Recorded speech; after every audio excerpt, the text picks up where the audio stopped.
Police in Uganda say they have placed opposition lawmaker Robert Kyagulanyi, popularly known as Bobi Wine, under preventive arrest. According to them, this works when someone is about to commit a crime and officers stop him from committing that crime. The popstar-turned-politician was arrested on Monday and one of his concerts cancelled for what authorities say was a failure to meet security regulations. Reacting to the arrest, the Kyadondo East Member of Parliament said on Tuesday his home was under siege as police and the military had been deployed since Monday after his violent arrest. He has called for peaceful demonstrations after the security forces refused to allow him to leave his home. So we'll review the situation in the country and the vagueness surrounding Bobi Wine's arrest and the presence of police at his home.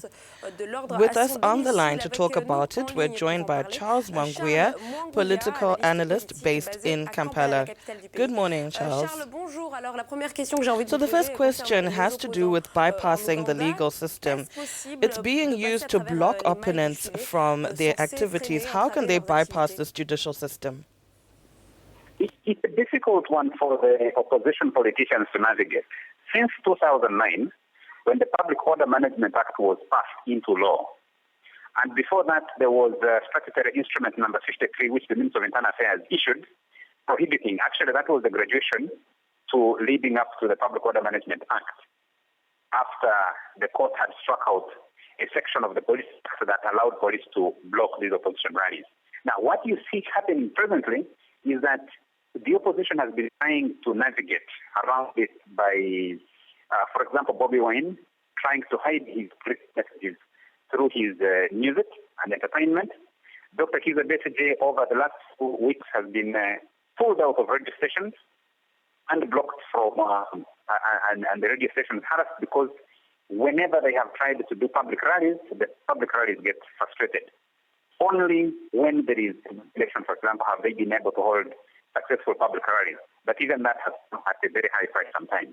So is there a straight answer to what they can do to navigate around or play within the law? It's a very difficult one because the police arrogate itself the powers to sanction the happening of those meetings, yet the law says they only need to be notified. And the opposition is calling for mass protests in Uganda after Bobi Wine's arrest, obviously taking a leaf from what happened in Sudan and Libya. But is it even possible? I think that's a long shot coming from Bobi Wine. Ugandans have tried to do mass protests. We saw mass protests on the time Kizza Besigye was arrested in 2005. We saw the biggest and longest sustained mass protests were in 2009 when the king of Uganda, the capital, was blocked from traveling to the part of his kingdom. Then we saw another attempt in 2011, the war protest. But the dynamics in this country are fundamentally different from what you have seen in especially in the Arab North, in Sudan, in Egypt, in Tunisia. You don't see, and more recently in Algeria, you don't see that the formation of our society, the conditions are not that good. Number one is you do not have very organized political activity from the opposition and systems that would sustain large number of people on the streets. You have a complete absence where the professional association in Sudan was the key behind the protest that toppled Bashir. Uganda did not have professional groups organized in such a way and playing such a role in our politics. So to find a point where the government, that Ugandans can be rallied on a central issue that goes beyond their politics, that touches their real needs, in this is difficult. Charles Mwanguya, qu'en est-il de l'opposition? So Charles, what does this mean essentially for the opposition? Yes, the opposition is scattered. It is small. It's fighting amongst itself. It hasn't mobilized effectively.